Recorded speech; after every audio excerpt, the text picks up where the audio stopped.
Okay, so good morning, everyone, and welcome to our last Avanzar session of uh, our second cohort for the chamber. We are super excited and very thankful all for your support and for being here all 6 classes. So we are very, very happy and congratulate you, um, completing this program. So we have another workshop here, before we officially wrap it up for you all. And we will be talking about marketing. We have Chris Snyder with Shopify who will be providing today's presentation. And there he is. And so we will go ahead and have today's presentation all about marketing. If you have any questions, please put them in the chat. You could always unmute yourself as well, but we will have some time at the end for Q&A. And we'll go ahead and get started with introductions, and then we'll go ahead and go along with the presentation. We also have a very special guest all the way from our United States Hispanic Chamber of Commerce who will be providing closing remarks today in regards to the program. So please stick around for that. And again, we are very happy for you all to complete this program. So let's go ahead and go with really brief introductions. Let's start with Joycelyn.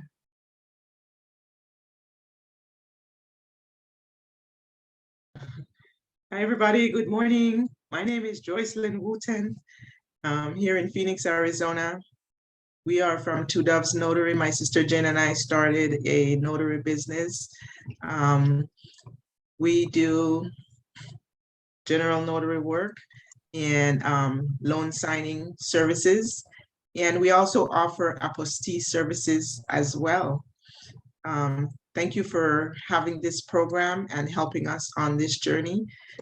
I've learned a lot, and Hispanic Chamber has helped our business a lot through this process as a small business and helping us with our marketing as well. So thank you. Thank you. And let's continue with Sergio Ortiz. Hey, good morning, everyone. Sergio Ortiz, Northwestern Mutual Wealth Management. We work with established families and business owners around 3 key areas. Number 1, reducing their tax bill either today or in the future. Number 2, saving for different goals such as growing, selling the business, retirement, college education. And then number 3, we help them protect their biggest assets, which generally ends up being themselves. So really excited for today's workshop. Marketing is such a big part of what we do, and I've been trying to decrypt it for a while now. So I'm excited to learn the tools and the tricks of the trade. Thank you. All right, so let's continue with Eduardo Gonzalez. Oh, you're on mute. Okay, here we go. Good morning. My name is Eduardo Gonzalez. I help companies locate manufacturing options in Mexico. And I also a partner in a finance business here in Phoenix. We provide finance solutions for companies that are struggling to get credit through banks and traditional loan institutions. The name of the company is Acceso Capital. And happy to be here and looking forward to learning more about marketing. Good morning, everyone. Bye-bye. Thank you, Eduardo. Let's continue with Fernando.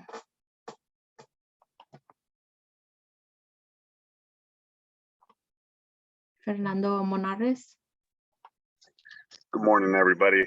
My name is a second. Good morning, everybody. I'm Fernando Monarez. I'm the owner of Royal Coffee Bar, and I'm also the Chief Strategy Officer of Star Technologies. We're actually redoing everything. We're LP 51% owner of that company as well.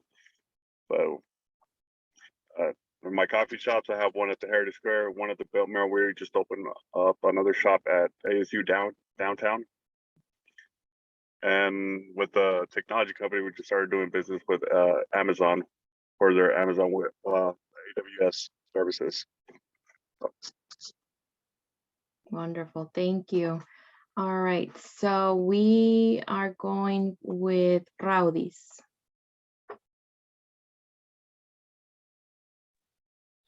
Good morning, everyone. My name is Rauri Campbell. I'm a filmmaker and producer and director of photography. I'm the CEO for company Paradise Twin Film Production. Right now, we are covering for movie in Las Vegas, Nevada.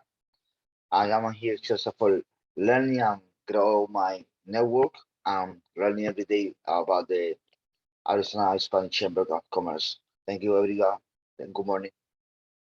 Thank you. All right, let's continue with Gustavo Fernandez.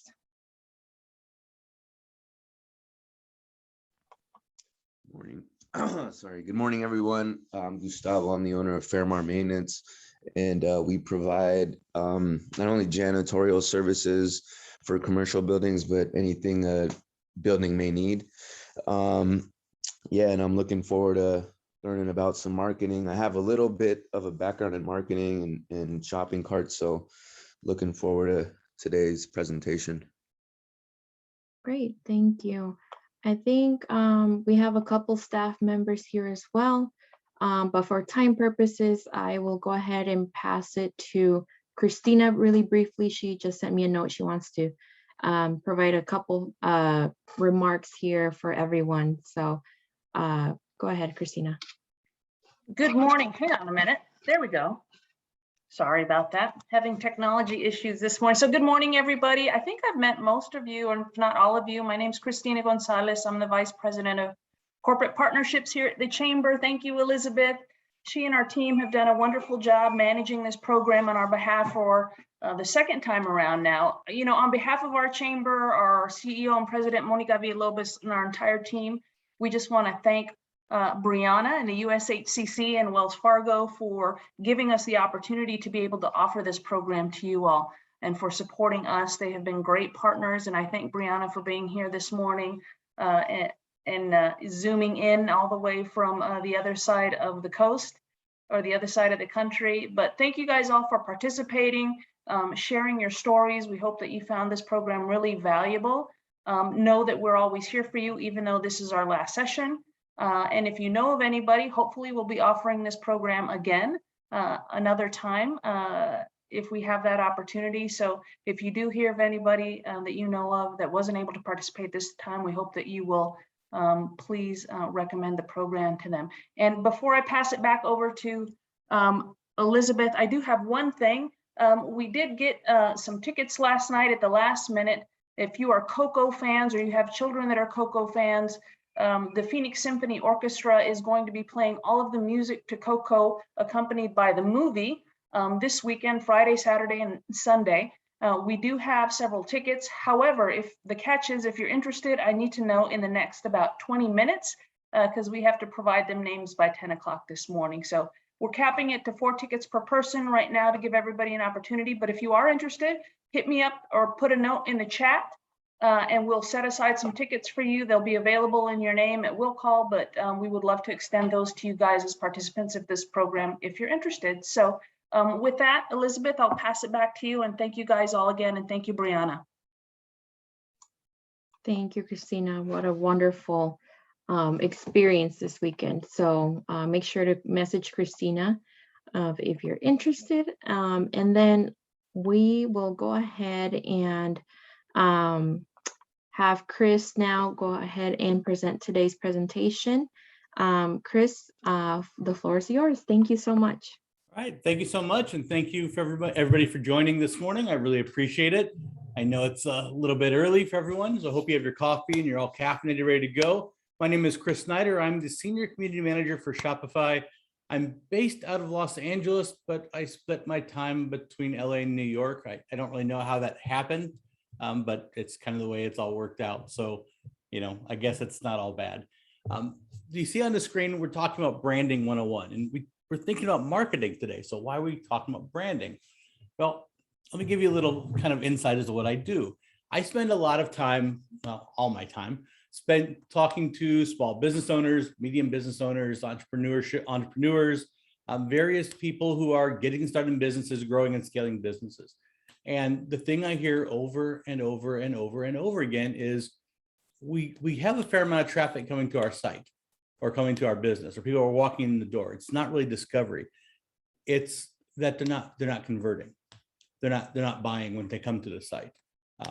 And when you start breaking down the analytics and we start taking that stroll through their data and having these deeper conversations, about 80% of these go back to a branding based conversation. And so it gets me to thinking, well, what is marketing? What are we really doing? It's kind of like inviting people over to your house. And before you're going to invite someone to your house, you're going to tidy up, right? You're going to do the dishes and sweep the floors and mow the yard. And, you're going to try and make a really good first impression. It's exactly the same thing with your business. Before you go out and do marketing, before you spend money or time or energy or effort getting people to come to your business, and it doesn't matter if it's a brick and mortar or a restaurant or a financial company or a plumber or, you're selling something on the corner.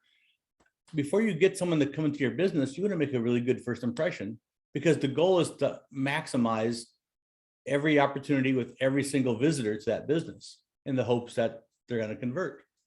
They're going to pull out that credit card and become a customer, and hopefully a lifetime customer, a long-term customer. And that's really the end goal. As small business owners, we tend to be very short-sighted and think about sales. We think about getting that one sale, then we move on and want to get that next sale. Then we move on and we'll get that next sale. We don't really think about lifetime customers often enough. And when we think of marketing, we think of marketing as a tool to get a sale or maybe get a follower, but we don't really think about it as a tool that gets someone not only to our site, but through the entire funnel of our website and into an actual, or through the entire funnel of our business and actually into the point of conversion. And so I want to kind of take a stroll through some branding a bit. We're going to call these marketing essentials. I think it's probably a better term for them. I've broken these down into 4 buckets. And again, it doesn't necessarily matter if you're a brick and mortar, if you're selling on OfferUp, if you're selling on a street corner, if you have a website. None of this is specific to a platform or technology or anything else. Unique selling proposition, some great photography, both lifestyle product photography, great copy, and then a well-established target audience. These are really the 4 fundamentals of any business. And sadly, I think over the course of the last 3 or 4 years and this big push for entrepreneurship and the advent of, the rise of social media marketing and some of these other tools, some of this has gotten lost. And we've gotten ahead of ourselves with paid ads. We've gotten ahead of ourselves with wanting to spend some money and push some bodies to our business, but we're seeing conversion rates really, really low across all industries. And a lot of this can be attributed directly to these 4 things. The big question is, what is the unique selling proposition? And this is something that I struggle with quite a bit with business owners. They sit down, we're having a coffee, and we say, tell me about your brand. I sell t-shirts. Okay, cool. That's your product, but tell me about your brand. Yeah, we sell t-shirts to women. Okay. And you start realizing that there is a fundamental breakdown of understanding of what is really different about your business. What is your brand? What is your position in the market? What is unique about what you're doing, and why is it different, and why should anyone really choose you over a competitor? And at its core, that's really what a unique selling proposition is. It is what makes you different or preferable to your competition. And that sounds really simple. It sounds like a really simple concept, but when we start applying it to our own business, it's not. There's actually 2 sides of it. Sometimes you hear something called a value proposition, and technically there's a little difference to them. But think of them like a coin. It's kind of the same thing, just 2 different sides. Being different is great. It's amazing to be different. But that difference has to have some value. I mean, think about the grocery store you go to, wherever you go grocery shopping. Why do you choose that grocery store? It's probably not because of the brand. I mean, if it's Kroger or whatever, it's not because you love Kroger and you just think they're a fantastic company. You just want to support Kroger as a company. more likely it's because it's close to home or has easy parking or prices are better, the produce is better, the meat is better, the cashier is your favorite, the deli is great. There's something there that's valuable to you, but it has little to do with the actual company itself or the actual brand itself. You could interchange Vons, Ralph's, Kroger's, Scott, and it doesn't really make a difference. At the end of the day, it's the value. And if you think about where you get your haircut, your nails done, where you buy your shoes, even the brand of shoes. We don't buy Nike because they're a great company. We buy Nike because the perceptions that they're a good brand, they're well made, they're trustworthy, they are constructed well, we look cool, they're comfortable, right? These are all things that are valuable to us. So when we're thinking about a unique selling proposition, it is about what makes you different, but it's also how is that difference valuable to your customer? And that difference can be anything, that you're Latina owned, that you're a woman owned, that's just Black owned business, that it's indigenous owned. It can be the range of products, the technique, the guarantee, the features, the social impact. It could be almost anything you decide to lean into.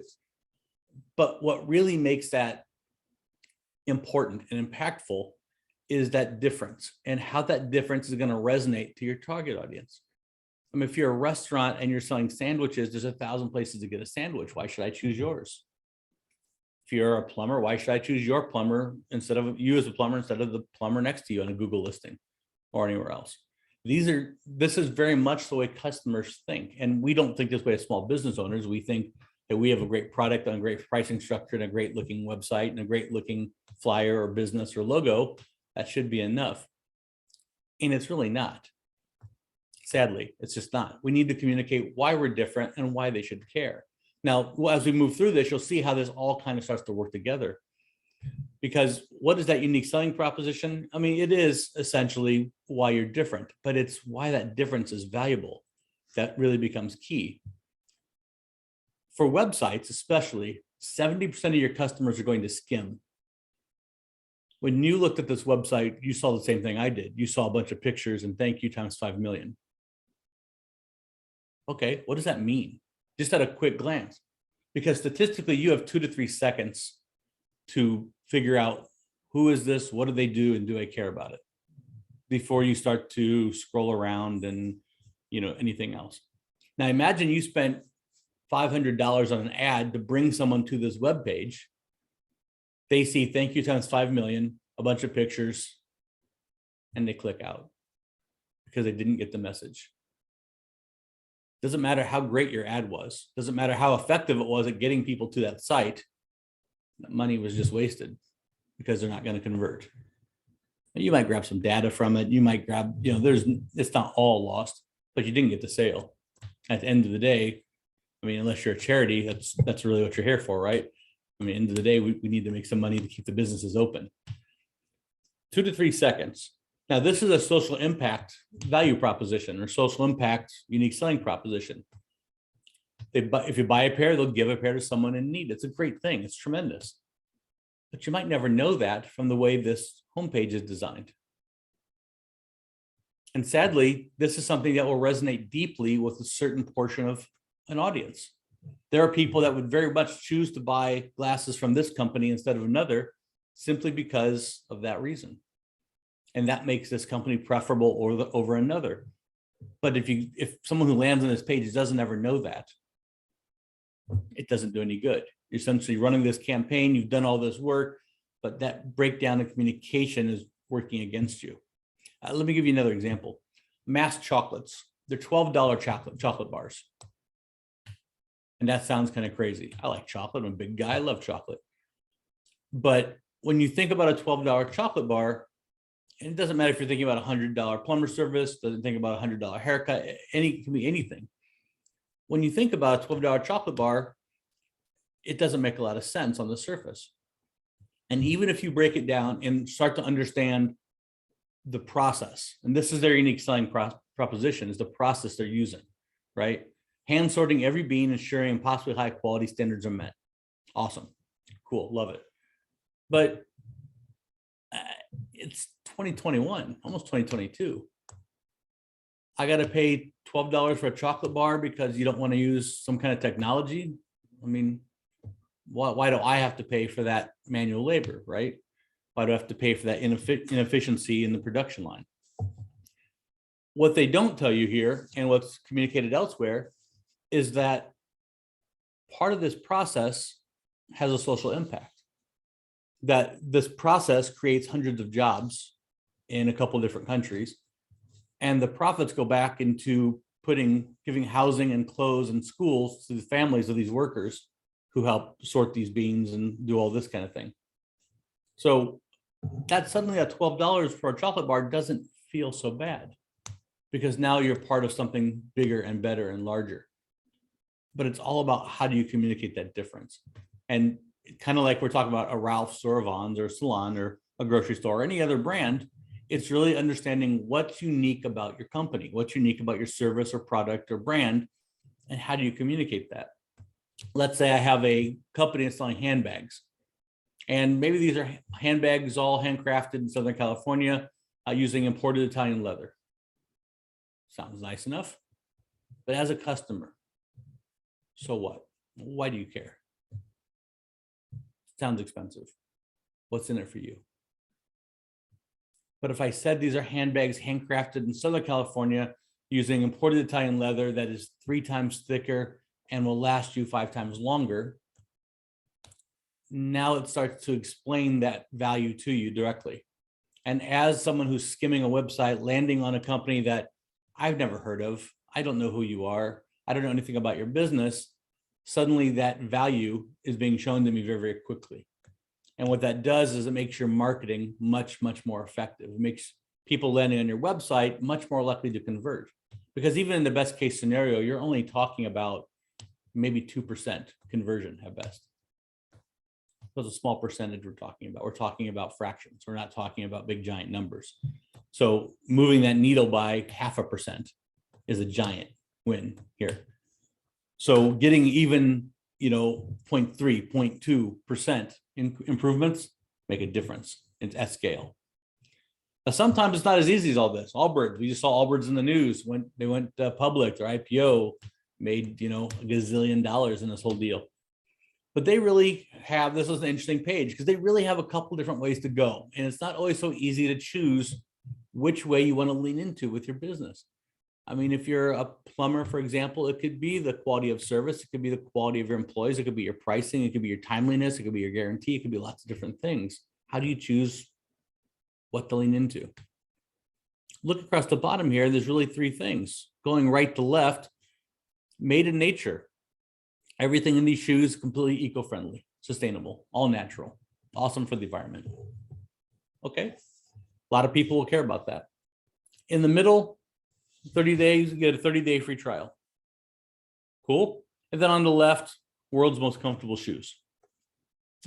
So what do you lean into? How do you decide? And this really is at the core of what we do as a business before we start dropping money on Facebook ads and things.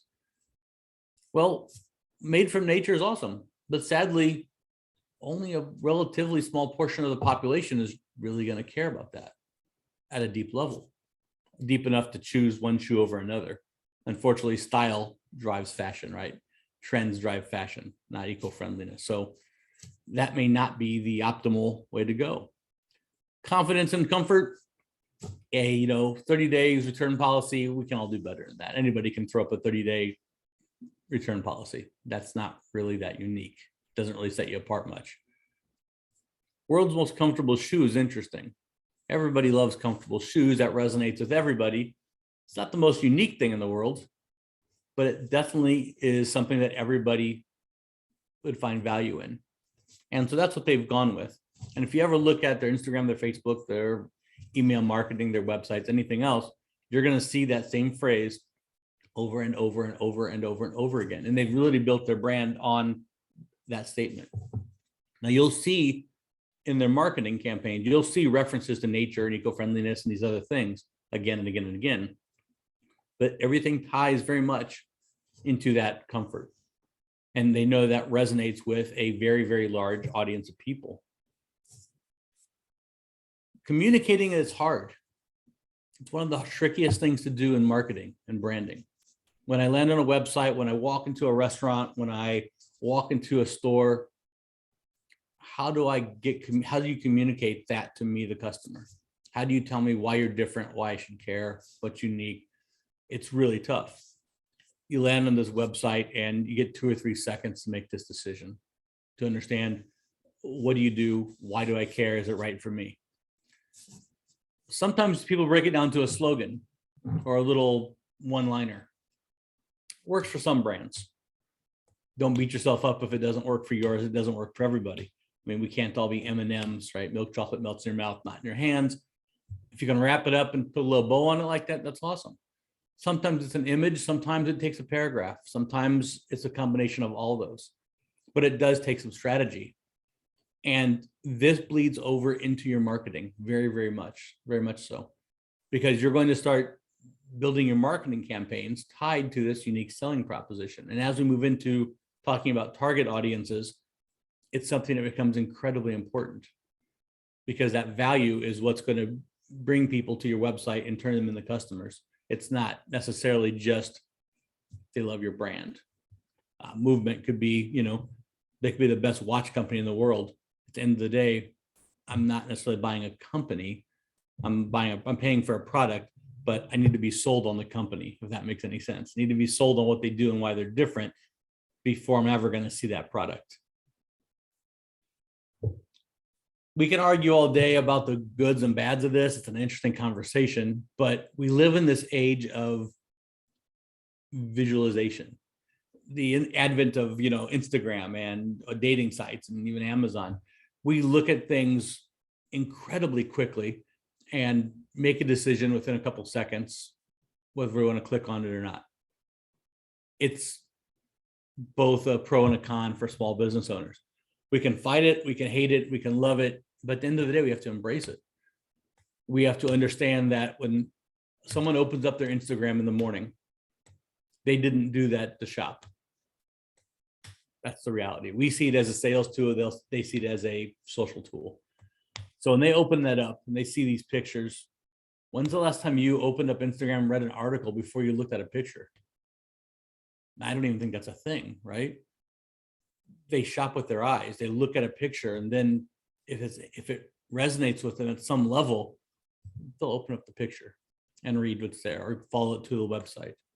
We have to embrace this. And again, I find business owners who just don't want to lean into it, who want to, I don't like Facebook. I don't like what it stands for. I don't like the way society's evolving.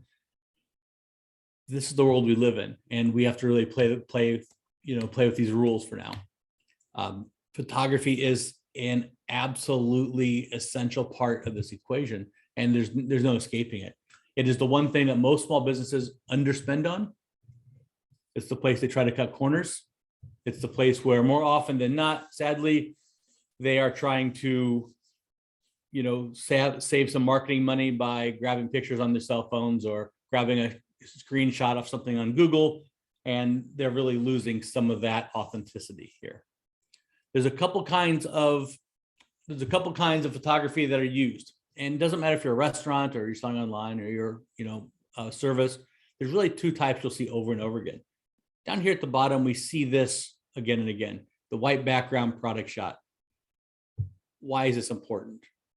This is completely a mental checklist. It's entirely cerebral, but it's crucial. It validates the purchase decision and justifies the pricing. And on a website, it's going to be the first thing someone sees and uses to basically match the product to your pricing structure. So it's an incredibly important part of it. I mean, think about it. When you look at that watch on that picture, the color is good, the style is good, the size is good. Yep, check. Yep, check. Yep, good check. Yep, it looks like it's worth the $50. Check. It's just a checklist. Check, check, check. All good.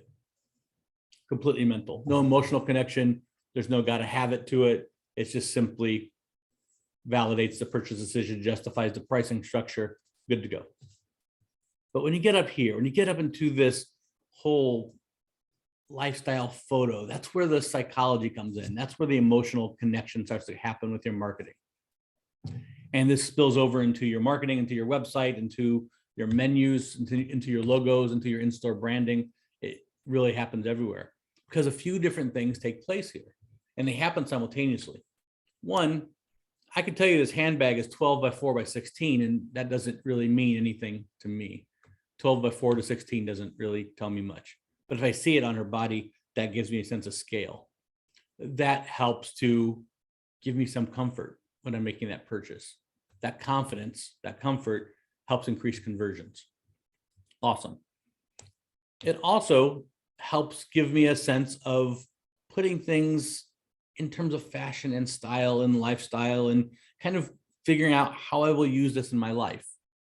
And this is something that I get a lot of snickers. I get a lot of doubters. I was a skeptic for a long time because psychologically we look at these glasses and go, those look good on her, they'll look good on me. It's how that works. And we think, oh, that's crazy. It doesn't really work that way. Well, let's go back in history for a second. Remember the Marlboro Man? Really old billboards used to be around magazine articles and things. Old school. They never really sold you cigarettes, did they? They never really said, buy our cigarettes now, because that would be terrible. I mean, it was acceptable then, but it's never what they did. It was always the cowboy, the biker, the construction worker, the uber masculine guy. And the implication was always, if you want to be this kind of real man, this product will help you do that. It's one of the oldest forms of marketing there is. It's that mental connection. It's that psychology of you see them and you automatically apply that back into your own life. Now, when that happens, you're starting to envision that product in your own life. You're starting to put that product, that brand, that service into your own life. You're on your way, and you're already partway through that purchasing decision, which is incredible. You're already starting to imagine that I've purchased a product and it's in my life. Think about any women's magazine you've ever opened that has the big full page black and white spread, and it has the woman in the silk dress and the pearls and the diamonds, the guys in the tuxedo, champagne, Eiffel Towers in the background. It's this beautiful romantic spread. We've all seen these, probably a lot. And all the way in the back of the room, there's a desk. And all the way in the back corner of the desk, there's a little tiny bottle of Chanel perfume. What are they really selling? Because they could just put a big old picture of Chanel perfume and say, buy it now. And we'd all go, oh, yeah, it's Chanel. It's good stuff. So what are they really selling? I mean, this is their marketing campaign, but what are they really selling here? They're selling you a lifestyle. They're selling you a dream. They're selling you psychology. They're selling you this idea that you can have this life too. This product will help you have this life. And we all go, oh, I wish I had that. I could look like her if I just had this watch. I could have that great life too if I just had this product. Doublemint gum commercial. I saw one this morning. Everyone's at the beach playing volleyball, bonfires, beers, having this great time. They're chewing gum.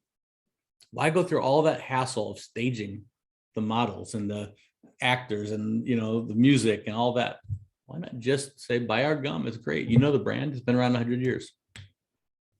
Because lifestyle photography, that psychology, is one of the strongest marketing methods, one of the strongest sales tactics there is. And that connection, once it's made, especially in conjunction with the mental checklist that you've just gone through, is an incredibly powerful 1-2 punch. When someone lands on your product page and they land on your website and they've mentally agreed that this is a good product worth the price, and then subconsciously they've connected with that product and they're starting to see it in their own life and think about how it would make their life better. What more can you do? It's a pretty incredible tool. But marketing takes a little bit more. Sometimes it's about identity as well.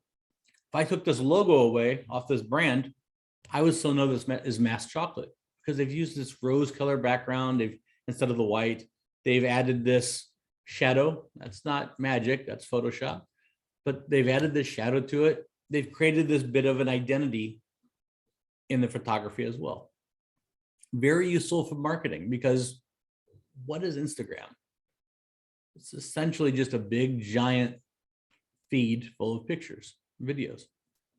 And the name of the game is to get someone's attention, right? To get someone to stop for a second. And if you are posting product photos, which I hope you're not doing too much of, but if you are posting product photos, then getting someone to stop for a second and actually take a notice is a huge win. So if you can be a little bit different, something that stands out, something that gives yourself a little identity, yeah, big win. Another trick, another great thing you can do with your marketing and your websites related to photography is transport someone into a visual destination. I mean, we're still in COVID, after COVID, middle of COVID, not really sure where we're at with it, but COVID's still a thing. People are still dealing with changed behaviors. The number of people shopping in stores is still in flex a little bit.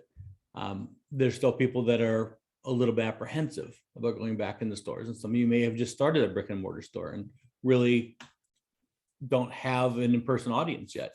And online customers may be one of your first customers. This does a couple things. Well, one, statistically, everyone's eyes went to the back of the room and up to the right. But more importantly, we've all been here. We've all been in a similar store, and we know what it's like to walk in and feel the air conditioning and smell the rubber on the bike tires and feel the cold leather on the seats. We've all experienced walking into a brick and mortar store. When I go to a website and I see a brick and mortar like this, doesn't it kind of lend itself a bit of authenticity? Like, hey, this is a legit store. They have a brick and mortar. This is probably legit. It doesn't mean anything, of course. I mean, but it just makes it feel a little more comfortable. But also, it relates to an experience we can all relate. I mean, it points to an experience we can all relate to. We've all been inside a store. I don't have to figure out how to shop on your website. I don't have to worry about, e-commerce only and this and that.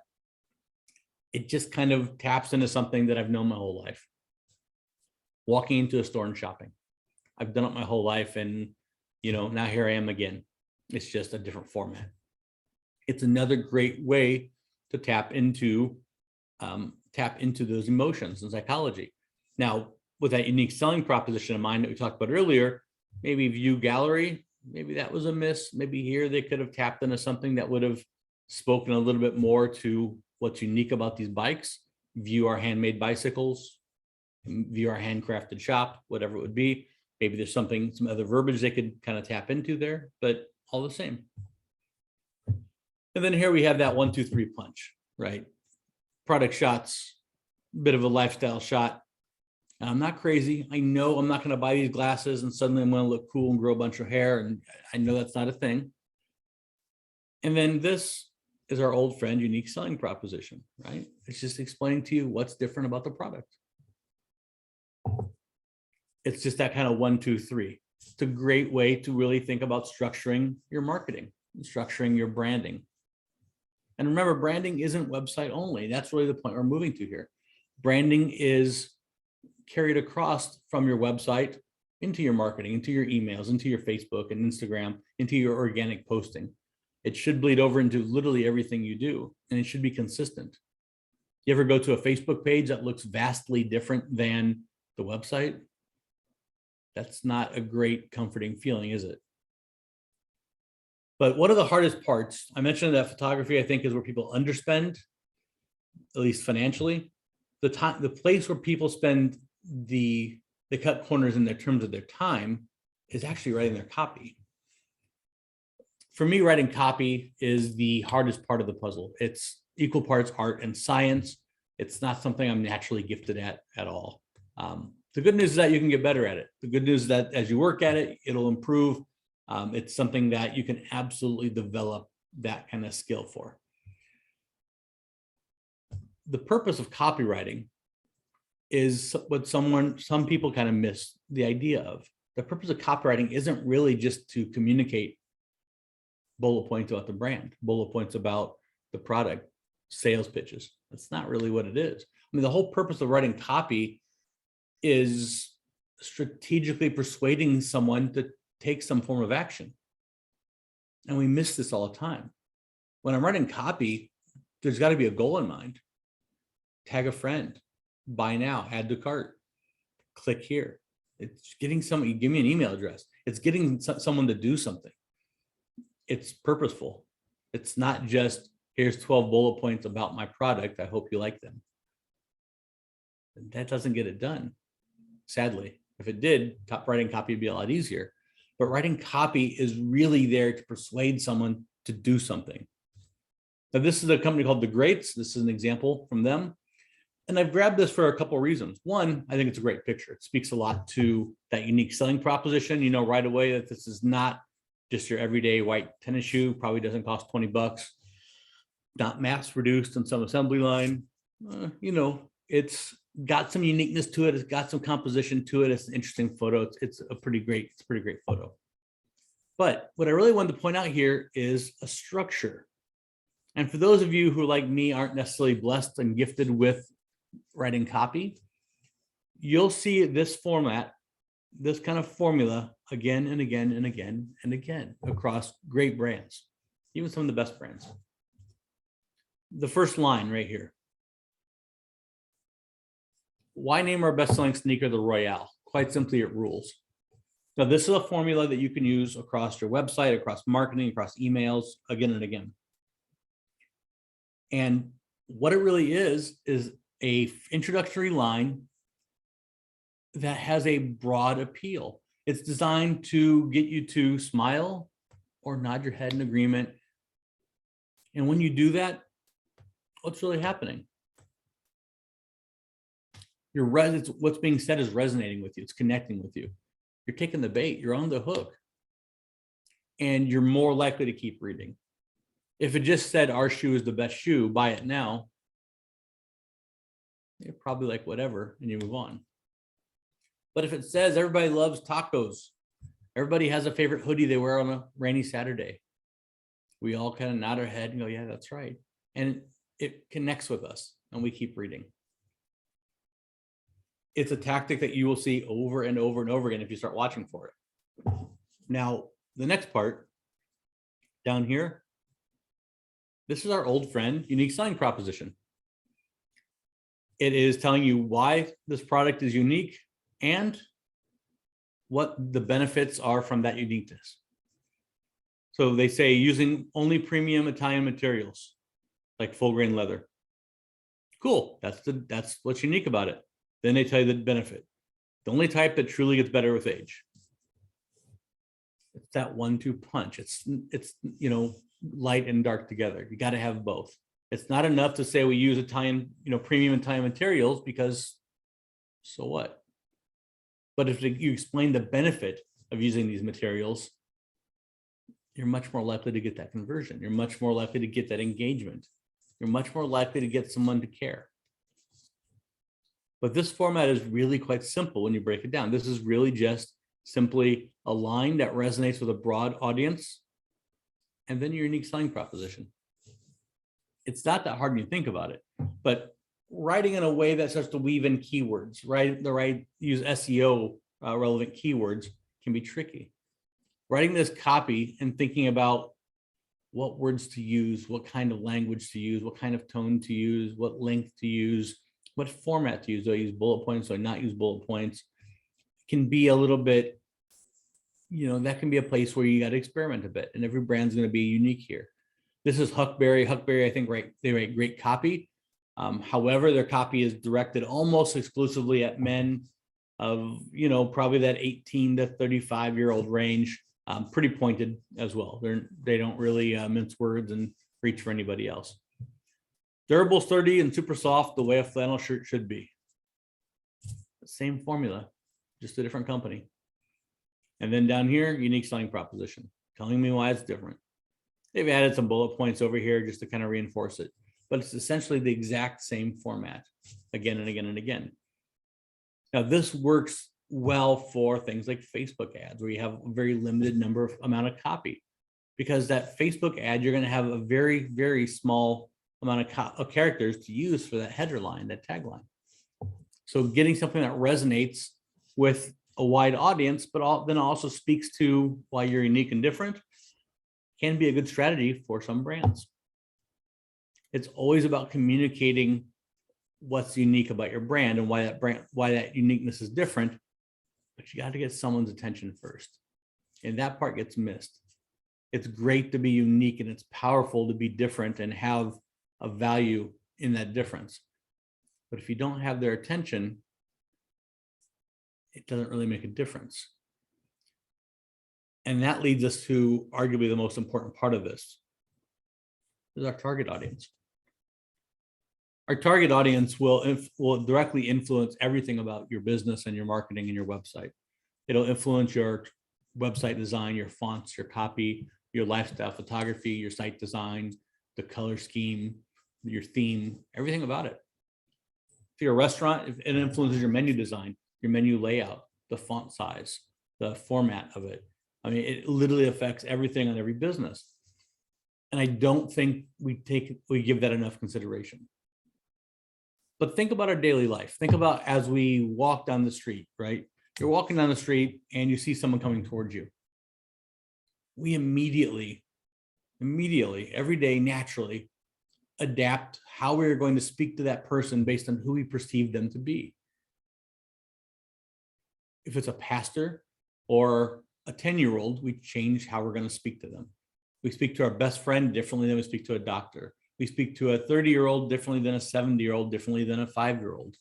We do that naturally all the time. Why would our business be any different? It's about communication, right? And our marketing and our branding and our websites and our menus and our signs and our logos and everything else is exactly the same. We have to be able to communicate to our target audience in a way that's authentic and natural and will resonate with them. If I'm trying to target senior citizens and I'm speaking to them with slang and emojis like they're 20 years old, it's not going to work. Conversely, if I'm speaking to 20-year-olds like they're senior citizens, very prim and proper and formal, it's not going to feel authentic. It's not going to come across as being, natural to them. It's just going to feel weird and out of place. Understanding your target audience is one of the most important things a small business owner, any business owner can do. And the truth is that it evolves constantly. It's not a one and done thing.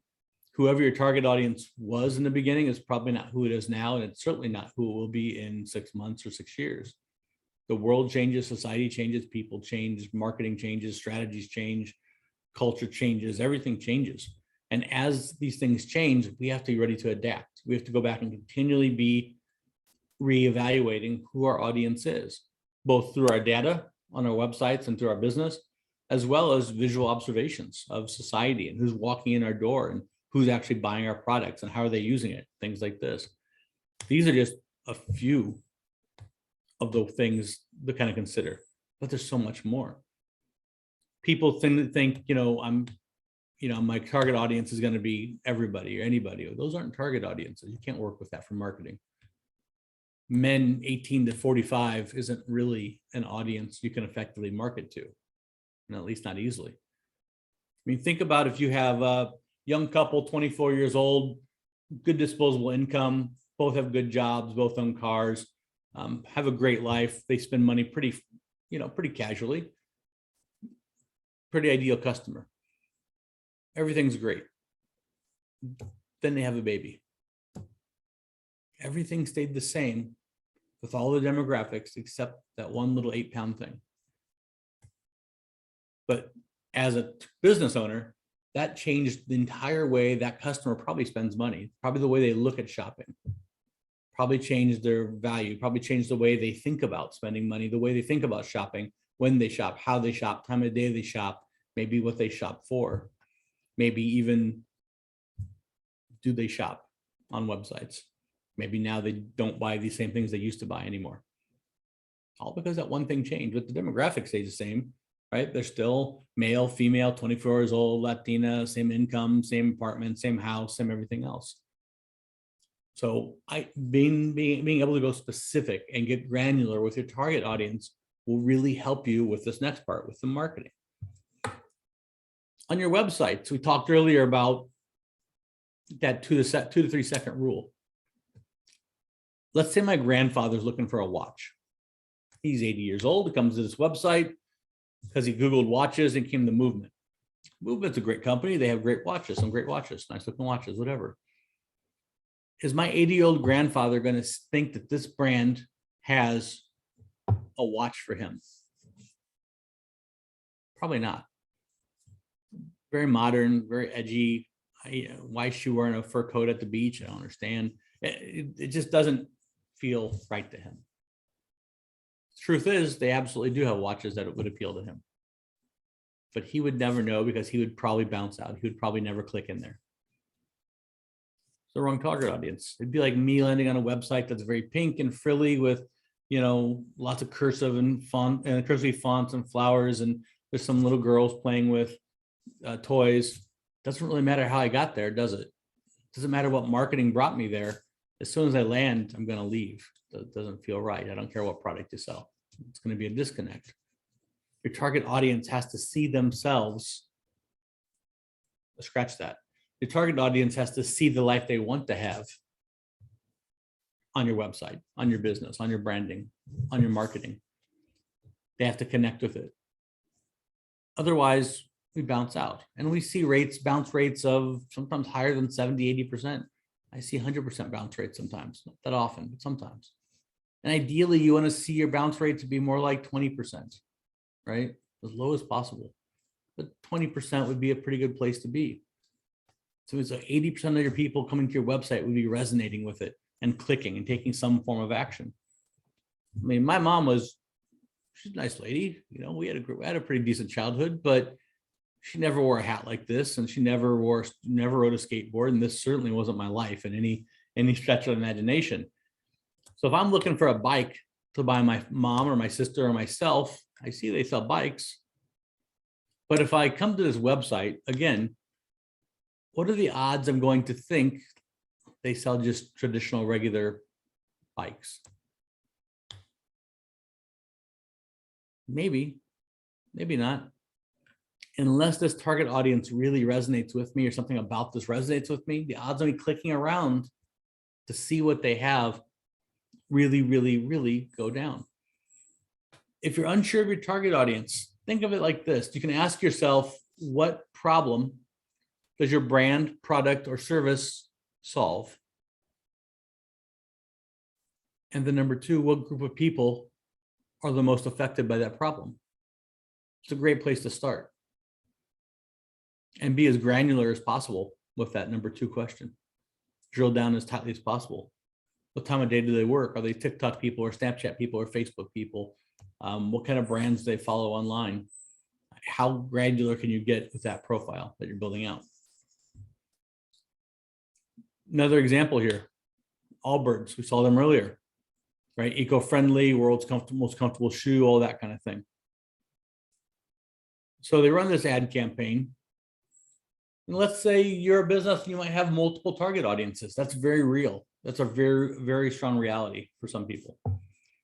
So what happens when these young folks see this ad and click on it and they get to a website that's got a bunch of older people sitting around drinking tea on the homepage? There's a disconnect, right?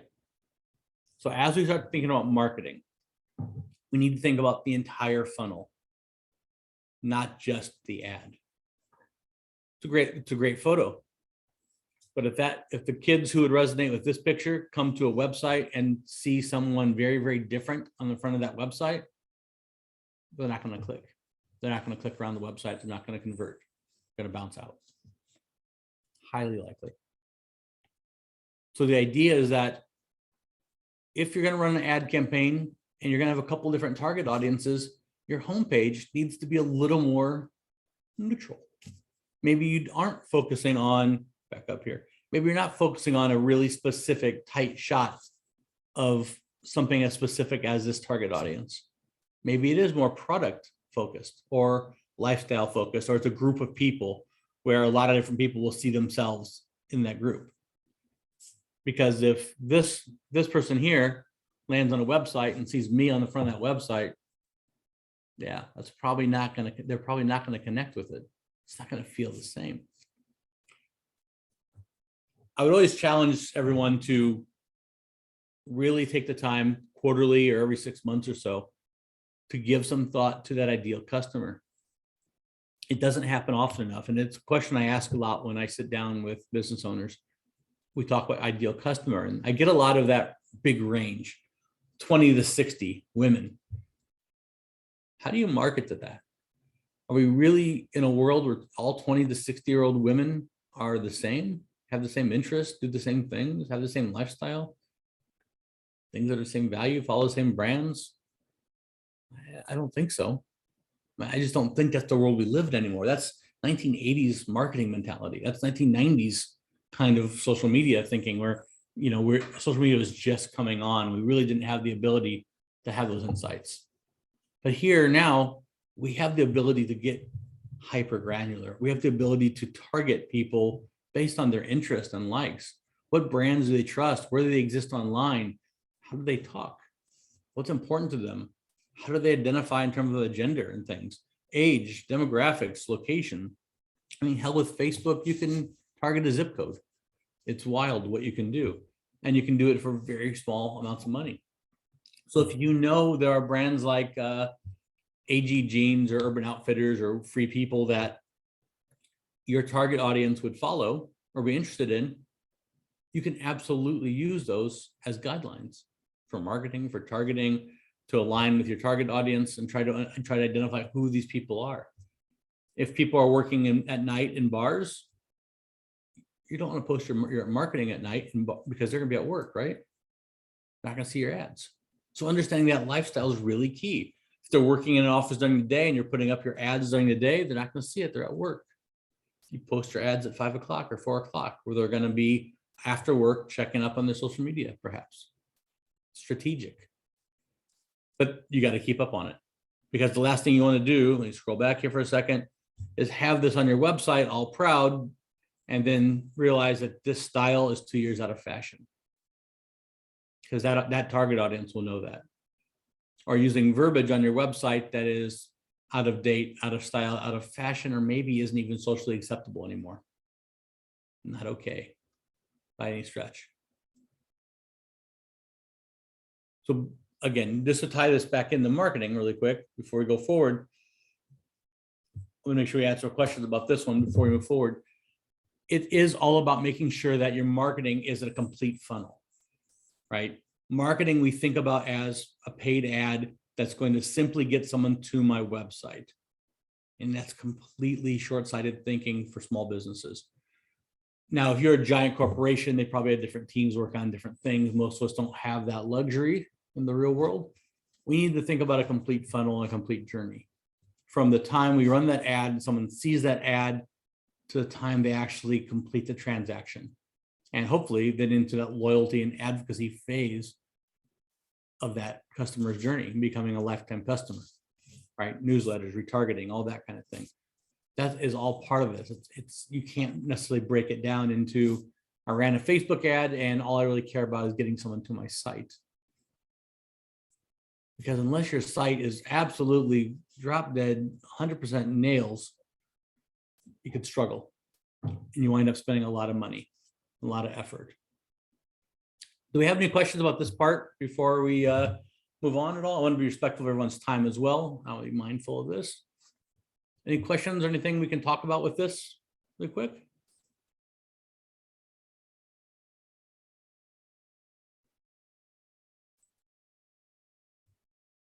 If so, you can just drop them in the chats or pop off camera, whatever is easiest for you.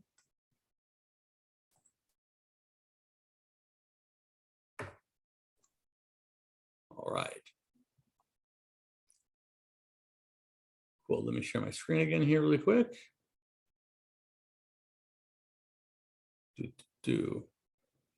All right, the next thing I want to talk about is going to be organic marketing. And this is going to be, we're going to talk about content, we're going to talk about SEO, and we're going to talk about social media marketing. I'm going to spend a fair amount of time going through SEO, and I'm going to do that for a reason, and pull the chats back up again in case there's any questions. There we go. The first question that comes up a lot is, what is organic marketing? Why do we care about it? Why do we need it? What's the purpose of it? This is that Wikipedia definition.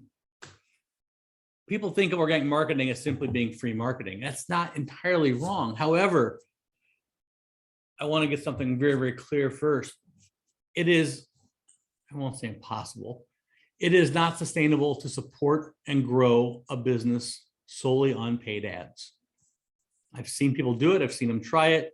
And it is absolutely really, really stressful. It's the way to grind yourself down. You see yourself having a ton of traffic to your site when you have an ad running, and when ads aren't running, you have no traffic. It's not really a sustainable way to go. It's an easy way to go broke, but it's not an easy way to continue to have sustainable traffic. Organic marketing will give you that free vetted traffic that comes in 24 hours a day, 7 days a week, round the clock, doesn't take breaks, doesn't call in sick, doesn't, file for unemployment, doesn't give you any headaches. It just keeps on working around the clock. Yeah, Sergio. So products, services that solve many problems and appeal to many groups of people. How do you refine that marketing message? It's a really good question. And that's one of the trickiest parts of, especially when you get into services, because there's so many things that people tie into it. So it's really distilling down what is the value you're offering. And I think that's where I would always focus. So you solve many problems for many people, but what is that kind of common thread? So maybe you have to step back and zoom out or zoom in a little bit, but what is the common thread that runs through all those problems? And it may be something that it's not so much a problem solution as much as something that would resonate with them, such as being a financial consultant that will help solve problems for people. Maybe it is being a Latino-owned business or a local-owned business. Maybe that is where you lean in. And then in the subtext, that's where you can start breaking down some of the really specific things you can do to specific people. Because sometimes you can be a brand that has so many different facets that it's tough to really encapsulate that into one statement and say that this is what we do, this is the value that one thing offers, because you may do 10 different things. And each of those things may have 4 or 5 different value points to different groups of people. It's one of that unique selling proposition is probably the trickiest part of branding and marketing. And honestly, some brands don't ever really get it right. Brands like M&M's is a good example. That whole milk chocolate melts in your mouth, not in your hands. I mean, that only took them like 60 years to figure out. It wasn't like they got it right out of the box. Target does buy more, pay less, I think, or something like that.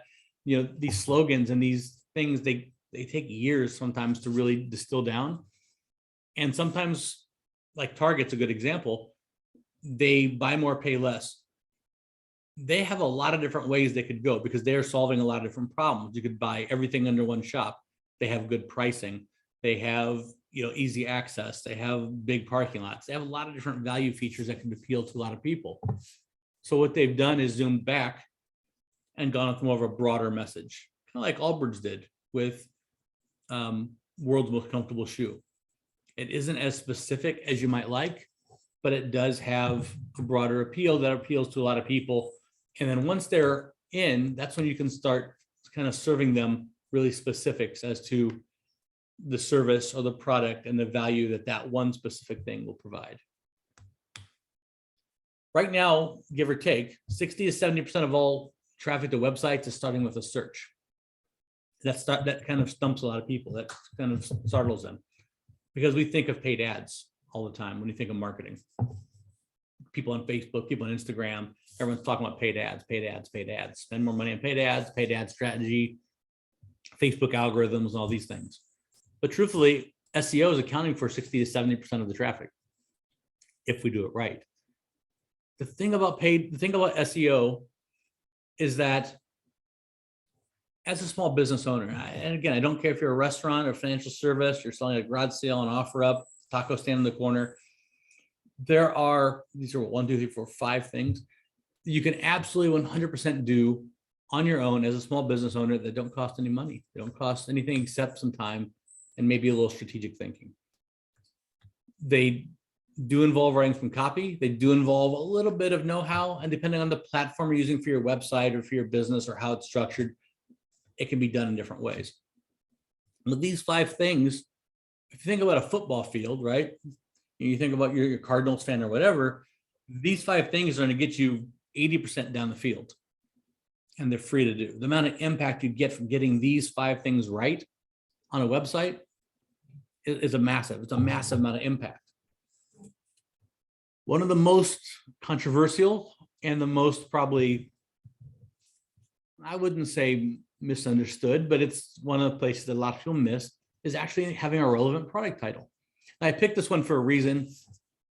And one of the reason is that this doesn't have the word shirt in the title. And everybody always gets all feisty about it. And should this have the word shirt? Shouldn't this have the word shirt in it? The truth is, and one of the realities, one of the hard, fast truths of SEO is that there really is no 100% right and wrong answer. I'll get to it in a second, but keep in mind, Google's entire existence is based on an algorithm that is highly secretive. Nobody knows it. They've made an entire industry out of this big secret. So nobody is 1,000% sure how this all works. So keep that in the back of your mind, and we'll get to that in a second. So let's say you have a brand of any type product, service, whatever, and you don't necessarily want to put the word shirt in every single product title. Is it going to hurt your SEO? Is it going to hurt people finding your products or brand or services online? Well, not necessarily. If you structure your page is right, if you structure your websites right. Google's going to crawl every single page, every single dot dash page, everything on your website. And when it does that, yeah, it's going to see ultra soft flannel, and it's not going to know if this is a shirt, a towel, socks, hat, bath towel, robe. It has no idea what it is. It only knows ultra soft flannel. So if you're going to go with a title that doesn't contain the word shirt in it here, you 100% have to make sure it's referenced later on in that product description, and then even further down in the meta descriptions, so that Google knows what it is. You'd be shocked how many women's fashion sites I work with who don't have the word woman or women's anywhere on their website. It's kind of crazy sounding, but it's really, really common. It's just, we don't think of things that way sometimes. We go for an aesthetic, we go for a vibe, and sometimes we don't realize that Google doesn't necessarily get that vibe. It doesn't necessarily get our aesthetic, right? So again, you see here, flannel shirt, cool. Google will put all that together, no worries. If you wanted to be 100% absolutely safe, sure, you can put the word shirt in the title. But if it doesn't fit your brand and your aesthetic, don't panic. Just make sure it's referenced later on down below. Another thing is alt text. Widely misunderstood, grossly misused or underused. Right now on your phone, on your laptop, on your websites, on your menus, your images that you saved on your phone or your laptop are probably image179.jpg or something like that. And sorry, but there ain't nobody out there looking for that. Nobody's searching for that. And if you want to get this free vetted traffic to your website and you want someone to find that picture, you got to let Google know what's in that picture. So people can Google connected to a search. The way you do this is through alt text. If you look over here on the right, and all I did is use Google Chrome, right click, went to inspect, and then this pops up. Alt equals Allbirds Men's Merino. You have a chance to actually go in and type in what's in the picture. So Google knows what's inside that photograph. Also, if this image doesn't load, if your menu doesn't load, if that picture doesn't load, Google will display that text in its place. I had that happen this morning, honestly. And then number 3, and maybe most importantly, if someone is visually impaired and using an audio reading device to read out loud, they can't see that photo. So it would read this text out loud to them. So you're not losing that customer, you're actually helping your site's accessibility and helping someone who wouldn't otherwise be able to understand what's in that photograph. It's kind of a three things in one. Alt text is really, really powerful. And again, it's free. It just takes time for you to go into each picture and put in the alt text. Meta descriptions are on every single page on your website. And if that's the one takeaway you take away from today, I'd be okay with that. On a website, every single page has a meta description. Your return policy, shipping policy, about us page, product page, collection pages, home page. Every single page has a meta description. Every single one. A meta description is not the same as your product description. Your product description is there to sell me a product, right? We talked about it earlier. It's there to get me to take some form of action and buy something from that product page. Your meta description is there to get me to click on a link because it shows up on a Google search. You want someone to find your plumber service or find your financial service or find your salon in a Google search and a list of 10 other salons. That meta description and the title right here, almost 100% responsible for getting someone to click on that link. Almost 100% responsible. Also, you notice, see these 3 dots right here? Google will cut off at about 150 characters. So you got to get the juicy stuff up front. Google will see it all, but your customers won't. So make sure you front load those meta descriptions and get all that good stuff up front. If you put it in the back end, people aren't going to see it. So it makes it easy. I'm going to go through this quickly because I don't know if everyone's using Shopify or not. Each platform will be a little bit different, but generally they all have some similarity of a place to input a product title, a place to input a product description. If you click on the picture in the back end of whatever platform you're using, you should get a box that pops up like this. The rule of thumb with an alt text is that if you close your eyes and someone's going to describe to you what's in that photo, that's what you put there. It doesn't need to be a whole product description. Just describe what's in that photo. This isn't a great example. They should have actually probably described it a little bit better, but just describe what's in that photo. And then your meta description down here at the bottom, meta and title. Now you see, this will actually give you 320 characters to write. Remember, Google will only display 150. So get the good stuff up front, make sure it's visible. All right, other tactics. Product reviews. Why is that part of marketing? When is the last time one of you went to Amazon and purposely bought something with no reviews? We don't do that. I mean, you do it if there's no other choice, right? If that's the product and there's no reviews, then that's what you do. But generally speaking, that's not our preference. The point is, product reviews and testimonials are a part of the shopping experience, 100%. They're part of the conversion experience. They're part of building trust. They're also part of marketing. Nice shirt, great shirt. Tall, skinny guy, finally looks good. Back up here a second. Next one down. Love this shirt. Sleek, simple, classy, and sporty. These are all keywords. These are all things that Google will latch onto and will help pull people to your site. Not to mention the 729 reviews, which we'll talk about that, making engagement in a little bit. But these reviews help drive traffic to your site. They're essentially full of keywords.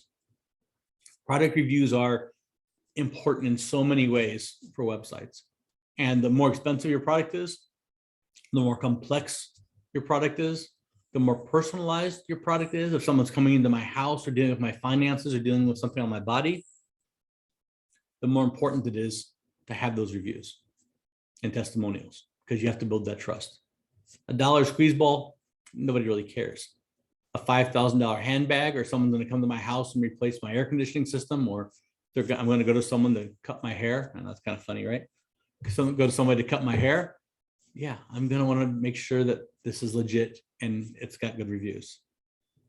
Let's talk about how Google works really quick. Probably familiar stuff to most people, but we'll go through it quickly. Got my little spider. Google's going to crawl your page, going to look at everything on your site, every little back end, every number, digit, dot, every little thing. It's going to essentially analyze it and store it into a big database, big filing cabinet. Now, this is a little different. A lot of people think it does this in real time, and that's not actually accurate. It will actually store this into a really big database. When old bald Chris sits down here and decides I'm going to search for financial service near me, Google goes over here and goes financial service. It references location, it references whatever data it's pulled up, and it runs it through this algorithm. Now, this algorithm is really the big fuzzy math here. It's really the big dinosaur in the room. Nobody outside of Google knows what exactly is in this algorithm. I'll say that again, nobody knows. There's a lot of experts out there making a lot of money doing SEO. And over the years, Google releases updates. Every once in a while, like last April, they released an update saying that they're going to start to weigh page loading speeds differently. And we all went, ooh, so page loading speed is part of the algorithm, nice. But I don't know if it's 2% or 22% or 92%. and I don't know exactly what other things are in that algorithm, we have an idea. There's 10 to 15 things. And, over the years, you put them all together from these different announcements and things, but nobody's 100% sure. So how do you get to be number one? Because that's the idea, right? I mean, you look at this result, 318 million views. It's like going to be like 1,000 pages or 300,000 pages. Who's going to go to page 1,000 on a Google search result? Nobody. So understanding how this works is really key, because whatever business you're in, if you're selling shirts, you're not going to be number one on shirts on a Google search of the word shirt. It's not going to happen. So what can we do with Google and SEO regarding marketing in our business? Well, take a look here with Allbirds again. The search was for wool sneakers, 318 million reviews or results. This is sponsored up here. Okay, so that's an ad. This is ad down here. Okay, they use two different things for it, a little sneaky, but okay, cool. So ad. These two are really our first, I guess we'll call them natural results from the search query. But it's important to understand what was searched for. Because if they had searched for the word sneakers, Allbirds would not be on page one. They would not be these top results. Love Allbirds, great company. Sorry to say, sneakers, they would not win. Probably be Nike or another company. But wool sneakers, wool, keywords, they've identified their brand, they've identified what's unique about it, what's different about it. They've put it in their copy. They've leaned into it. They've decided they're going to win in that niche. They're going to win on SEO in wool sneakers. They know they can't win on sneakers, but they can win on wool sneakers. And that's the same thing for any of us. You might have a restaurant and you might be able to absolutely dominate soup restaurants in Phoenix. Anytime I go to Phoenix and I Google soup near me, you might come up with the first 10 results. You can absolutely do that. But you might not be able to come up in the first 10 results with restaurants in Phoenix. And that's okay. You just have to understand where you can win and how you can lean into that across your rest of your marketing. Help Google help you. Yeah, there you go. Yeah. Now let's talk about social media for a second. All right, back to Allbirds again. We're talking about organic social media posting. Most people do okay with paid ads. And I say okay, and this is because there's really no one size fits all, and there's a lot of strategy, and it's a lot of trial and error, and there's a lot of different ways to go with it. But generally, most people have, if they're looking at analytics and things, they actually begin to kind of find their way through that. Where so many people get this wrong is in organic social media posting. This is really where so many small businesses really struggle. You look here, 1,531 posts. Nice. I love Allbirds. Here's that value proposition again, world's most comfortable shoe. I love Allbirds. But do I want to see 1,500 pictures of shoes? Nah. Who would follow that? Nobody. Social media, organic social media, is not about selling a product. We have to get that out of our minds and out of our heads. It's not about sales. It's about engagement. Think of it like a swimming pool. It's a nice day, it's 90 degrees. You're in a pool, having a drink, relaxing. It's beautiful. A couple kids at the far end of the pool, not making a problem. All is good. But if they start screaming and yelling and playing and shouting and jumping around, suddenly, yeah, you're going to notice them. That's exactly how engagement works with social media in terms of Facebook's algorithm and SEO. That engagement is like a splash. And the bigger splash you make, the more you get noticed. And what those splashes are, those are clicks and likes and shares. Those are engagements on social media. It's not about sales. You want to be shown to more people. You want to have more effective social media distribution. You want to get more followers. You want to have your paid ads be shown more efficiently by Facebook's algorithm. get more engagement, more organic engagement.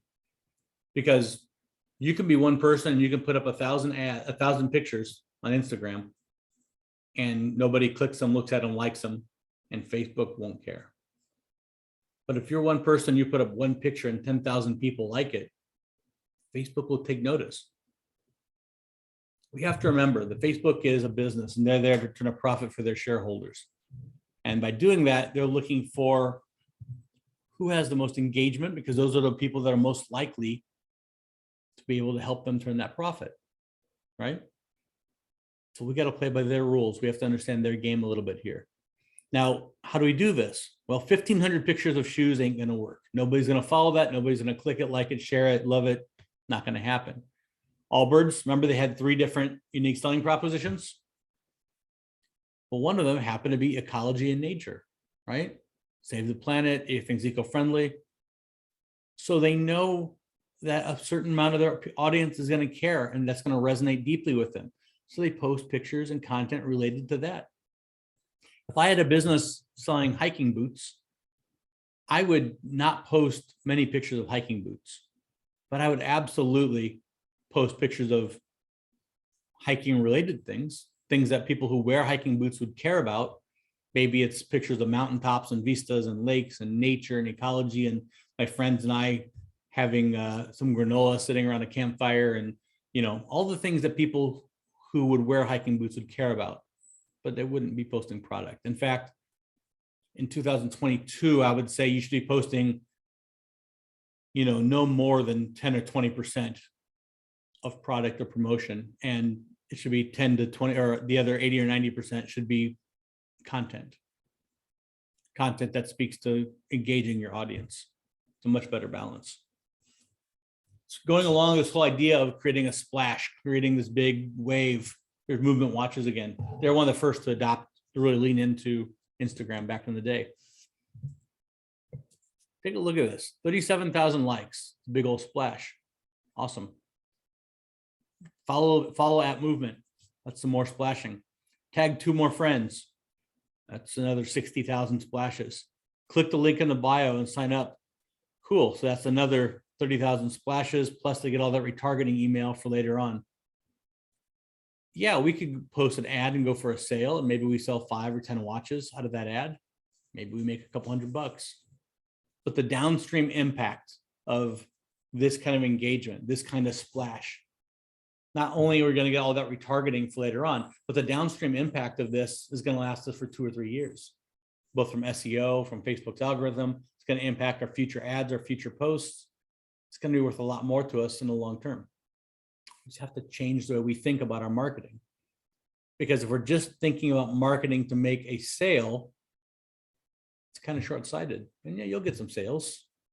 But if you think about marketing as a way to build lifetime customers and long-term engagement, you're going to get repeat customers and repeat sales, and it's going to help your future ads and future posts be even more successful. There's lots of tools out there. I know socials, I know it's a pain. I know posting 3 or 4 times a week on Instagram and Facebook takes time. Creating content takes time. There's tools out there that help you schedule this. The only thing I would say is when you make your calendar, if it looks like create content, post content, create content, post content, that's a fast way to grind a business down and to grind a business owner down. You know, without going too far into my own stories, but, you know, a lot of small business owners fail because the owner gets so busy working in the business that they don't have time to work on the business. And we're small, we're a weird breed, right? We work 80 hours a week for ourselves so that we don't have to work 40 hours for someone else. We're a weird kind of people. But we get so busy working on the day-to-day stuff that we don't leave ourselves time to step back and work on growing the business or expanding the business or thinking about the next step or what's the 5-year plan. Or even talking to our audience, looking at analytics, finding new keywords, thinking about new strategies, thinking about the next quarter, next year, thinking about engaging with audiences or checking out competition and things. And that has to be part of whatever calendar you're working off of, whether it's a content calendar or, you know, a to-do calendar or whatever it may be. That has to be factored in there. I keep hearing that email marketing is dead. Let me check our time check really quick here. I keep hearing email marketing is dead. Email marketing year after year, someone says it's dead, and then stats come out and it still converts over 4%. Social media, even the best social media campaigns convert to 2.5%. You might get the occasional 3%. Social media converts over 4% consistently, again and again. I can't think of a single large successful brand that's not leaning into email marketing in some fashion or another. It's massively successful. It's super cost effective, and the work is front loaded. You don't have to do this every day. You set up your templates, you set up your automations, and largely most of the work is done for you if you've done the work ahead of time. It comes down to target audience and photography and writing some copy, of course. A couple of things I want to point out. This is some best practices. We'll move kind of quickly through these. Everyone loves the picture on the left. Everyone gives that one. I ask every time, everyone goes, well, that's the best picture. But there's no call to action. And if I sent this picture to you, you'd go, yeah, it's nice, but what do you do with it? Am I supposed to click on something? Do I go somewhere? Do I got to scroll down 7 screens to figure it out? It's like, come on. I have 400 and let me check. I got it right here. As of this morning, I have 489 emails in my box that I have read, or I have opened, and I'm hanging on to because I'm going to go back and look at them at some point. Yeah, right. Look at these. The one commonality: live now. 4 more days super promo. Get it done today. Do it before it's too late. That timeliness is key to prevent people from being like me and saying, yeah, I'll look at this later. And then we don't look at it later. It gets buried in the email and becomes number 490. Knowing your target audience is really key. These two on the right and left, great examples. Very clear call to action. Great photography. Great target audience. This one, I think in particular on the right, has really clever copy.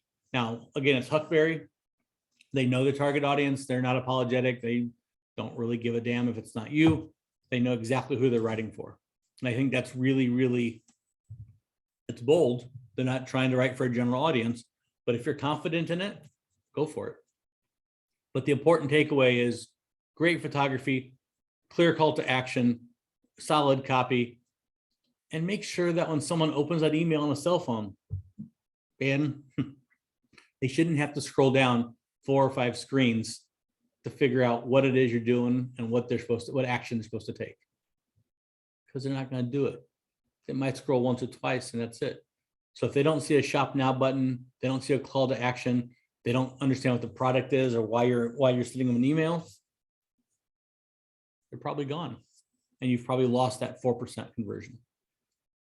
And then last but not least, let's talk about content for just a second before we wrap up. Content marketing is really, really, really key. And it brings together everything we've talked about before this. Content marketing is something that right here does not explicitly promote a brand, but it's intended to stimulate interest in its products. What word is missing from this page? This is Movement Watches, 20,000 subscribers here. It's a little video clip of a guy doing a backflip off a cliff. But the word watch isn't anywhere to be found. Goes back to my point about engagement. Goes back to my point about my hiking boots. They're selling a lifestyle. Back to lifestyle photography and psychology. They're selling you a lifestyle based around things that people who will wear these watches would do. If I'm the kind of person who wears this watch, this kind of stuff might appeal to me. What kind of stuff would people who wear my hiking boots be interested in? They'll be interested in hiking. They'll be interested in doing things while wearing my hiking boots, but they don't want to read about my damn hiking boots every day. They don't want to see 1,500 pictures of my hiking boots. Nobody wants that. In 2021, 2022, nobody wants to be sold to. They want to be engaged with. They want something that's going to resonate with them, that they're going to be able to connect with and feel good about. Influencers are an interesting topic, and I don't want to go too far down this. but I'd only say to really consider carefully, is that influencer right for you? Is the relationship right? And is that influencer going to resonate with your target audience in a meaningful way? Because the days of having Kim Kardashian stand up and say, buy this product because she has 15 gazillion followers, those are kind of gone in a sense. That's changing. I mean, 70% of her followers are men, 2% of them are active. So what are you really getting anyhow? You're not really getting a true audience that you think you're getting. If you're selling if you're trying to reach out to single moms or working moms, you might find someone who has 5,000 followers and can share their own story of balancing work life and home life and kids to be more engaging with your audience anyhow. And that might be something that's more real and more authentic and speaks more directly to your audience. And you might get a lot more, even though it's not as broad, you don't get not as much pop and sizzle. It's going to cost you a lot less. You're going to get a lot more authentic engagement and a lot more value out of it, both for you and your audience. Blogs get a bad rap, but every site should have a blog. Every site should be doing blogging. Blogging is a massive SEO tool, massive. I lived in Cambodia for 3 years. And the only reason I lived in Cambodia was because of a blog. My family and I would have never got to Cambodia if it wasn't for a stupid blog. Couldn't figure out how to get my dogs to Cambodia. Couldn't find any requirements on veterinarians and shots and quarantines. Google connected me to a blog of something that I was absolutely not looking for. It had nothing to do with anything I was searching for, but Google connected me through keywords. Long story short, the author of that blog was able to connect me with a friend who was a veterinarian and got me to Cambodia. Blogs are massively powerful. They can connect people in weird ways that you would never think about as a business owner. They can find you entirely new audiences through things that are loosely related, loosely relevant, just through some keywords. And they don't have to be 50,000 words. In fact, they shouldn't be. I don't know any of you, and you're probably all lovely people and probably have amazing businesses and business ideas. No offense, but if I don't know your business, I don't know your brand, I don't know you, why do I want to read 50,000 words about your business or brand? I'd rather read something that's short and succinct that's valuable to me. If you are selling home goods or interior design, maybe it's a blog about 3 tips to make a small space seem larger. Easy to share, easy to read, easy to write. It's short, it's succinct. It can be used as a Facebook post. You can use it in an email. It can be used as a blog. These are a lot more valuable to a reader, to a visitor, to someone in your marketing funnel than a 50,000 word diatribe about, your philosophy behind starting a business. It's about value and engagement.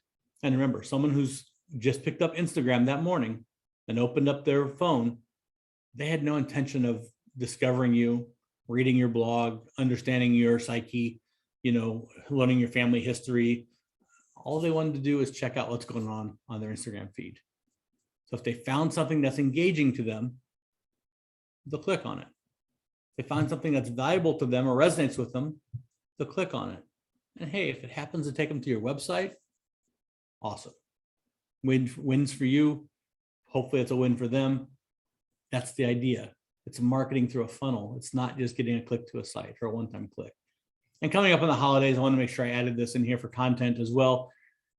Gift guides, top 10 lists. Customers are lazy.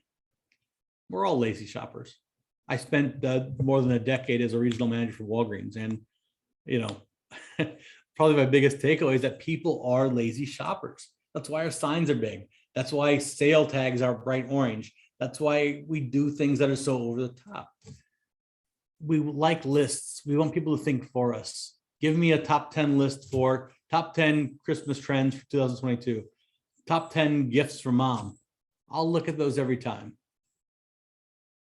Most of us do. We love that kind of thing. It's an easy way to get started with content. If you're not sure what to write, if you're struggling with, what do I start with? Top 3 financial tips for whatever month we're in. Top 3 ways to keep your plumbing in good shape if you're a plumber.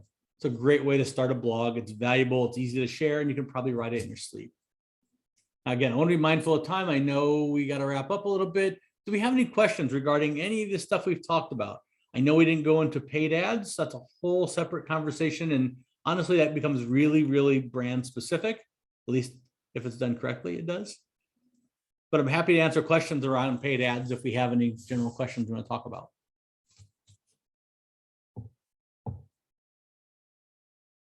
This is the part I always get nervous because either everyone's typing fiercely and I'm going to get hit with like 70 really hard questions, or, you know, I've done okay and everyone's pretty content with it all. Thank you, Chris. While we wait for questions, you could either unmute yourself or type directly in the chat bar.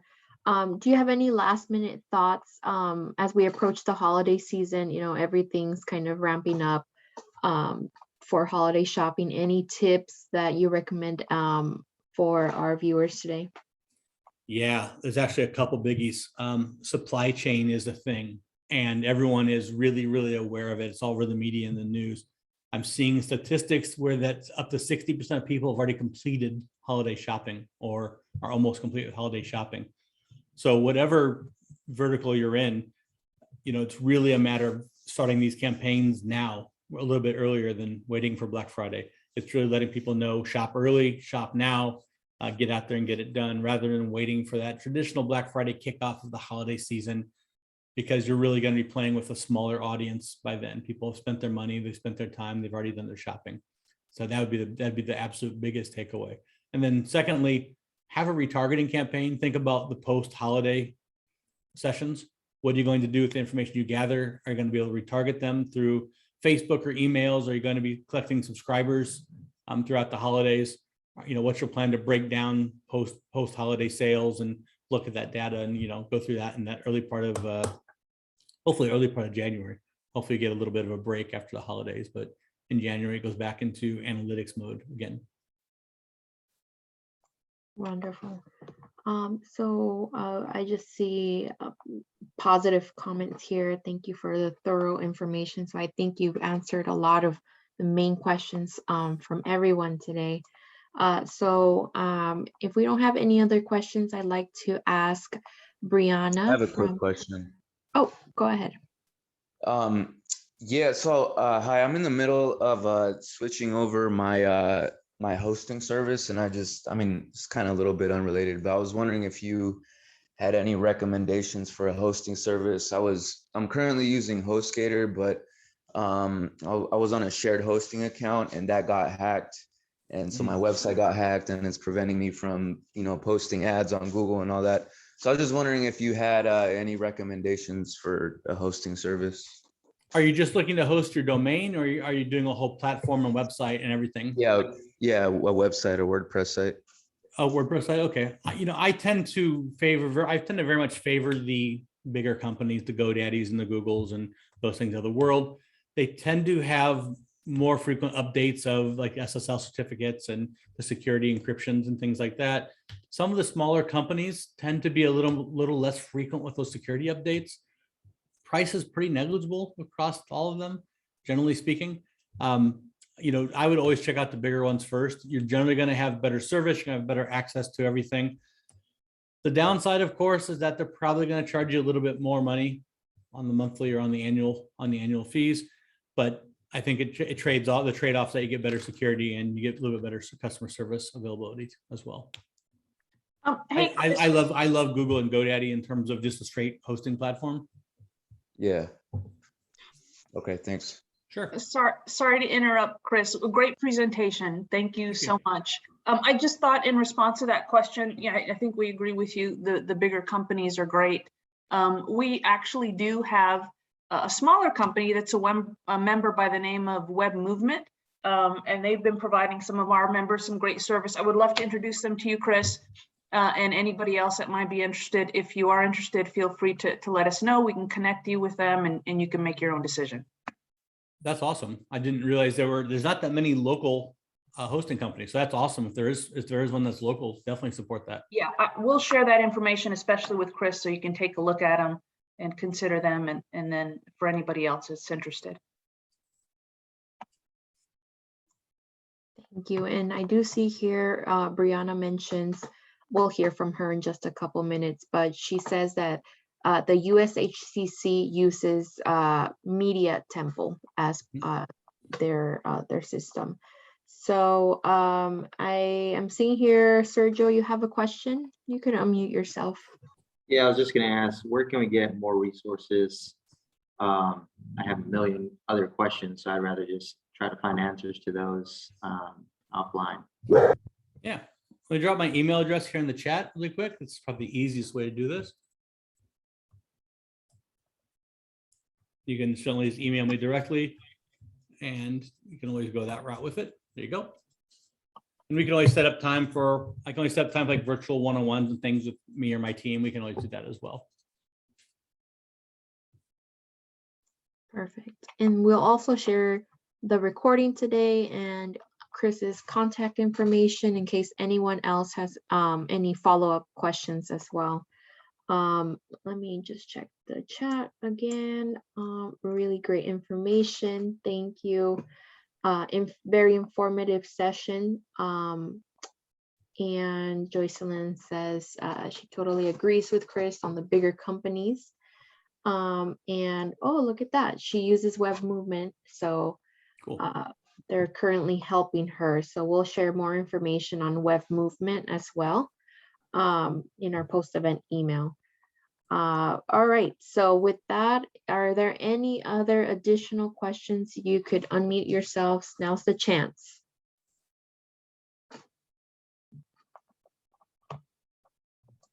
Yeah, I don't have a question per se, but if Chris would be kind enough, this is Joycelyn Wooten. If he can take a quick peek at my website and give me a one or two insights. twodovesnotary.com. I'll put it in the chat.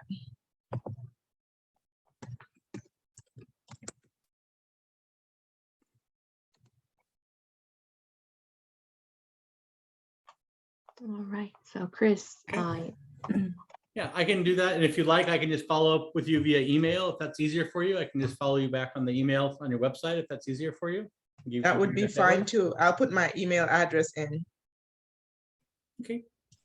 wonderful. And Elizabeth, can I add one more thing before you hand it over for Brianna to comments? I just wanted to thank everybody that expressed an interest in those tickets to Coco at the Phoenix Symphony. I think Eric sent an email out to most of you that expressed an interest. Tickets will be left at will calling your name if you are interested on the day and time that you expressed interest in going to the show.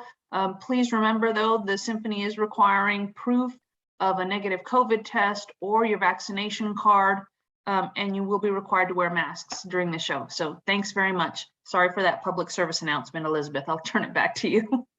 No problem. Thank you. All right. So Brianna, thank you so much for being here with us today. And you could go ahead and provide your remarks. Absolutely, and I will keep it very brief, but thank you so much. Before we begin, I'd love to invite you guys to do a group photo. If you would entertain me and maybe come back on camera for a quick minute. We love sharing it on our pages and just sharing how proud we are of each of you guys. But Chris, great presentation. E-commerce has been such an important topic this year for all of our members, especially during the pandemic. So that was great. I learned a lot as well. Yay, we have some faces. We'll give everybody a couple of minutes if anybody wants to be in a quick pic. I know we're probably missing a few folks. Maybe 15 more seconds. We love good group photos, even if we can't be together in person, right? Okay, I'm gonna take it. Ready? Ready, 1, 2, 3, big smiles. All right. I will check it and make sure it's good. Let's see here. Yeah, I think it's good. Did we get any new faces? No, I think we got everybody. Well, thank you. My name is Brianna Dimas. I'm the Vice President of Programs and Communications for the United States Hispanic Chamber. And we really just want to congratulate you on behalf of our President and CEO, Ramiro Cavazos. He's on a plane right now to Mexico City, but he sends his regards. We just want to say how proud we are of each of you to finishing your 6th class of Avanzar. As you may know, Avanzar is a program in partnership with USHCC and Wells Fargo. And the Arizona Hispanic Chamber was selected selected as one of 7 of the pilot cities out of 260 possibilities. And that was not a coincidence. It has a lot to do with the amazing team at the Arizona Hispanic Chamber. We want to thank Monica Villalobos, Elizabeth Flores, Cristina Gonzalez, and all of your team. Just the amazing work that you guys have done to grow this program and bring resources to your community. But it's also about you guys, the entrepreneurs in Phoenix and in the Arizona area who are doing such amazing things. Please use us as a resource. We are your Washington office. We want you to stay engaged way beyond graduation, I hope. Please sign up for our newsletter. I will put the link in the chat. We have a lot of grants, and that's our #1 question that we get from all of our small business owners is how can I apply for grants? How can I access capital? So we don't want you to miss out on any opportunities. This is the link to be on our newsletter. Follow us on Facebook, follow us on Twitter. We have so many small business resources, and the whole point of what we do is to get those resources into your hands, into your pockets, your employees, anything that we can do to help you grow. We have a very big focus on contracting, so helping you get certified, helping you get access to become contractors for the federal government or for Fortune 500 companies. That is the mission and passion of what we do, is trying to connect you to those multi-million-dollar contracts or help you get to the next level on your road there. So please keep in touch with us. I'll put my information in the chat, but congratulations to each of you on graduating from Avanzar. I know that's up next for you. We couldn't be more proud. And thank you, Elizabeth, for all you do. Thank you, Brianna. And Brianna's been such a helpful resource, from the USHCC. So I would definitely suggest you connect with her. You connect more with the USHCC. They provide lots of resources and tools as well. And so with that, we'd like to wrap up this presentation. Last year, just to give you a little insight, we did do a virtual graduation for everyone post event. However, this year we do plan to have a live holiday party.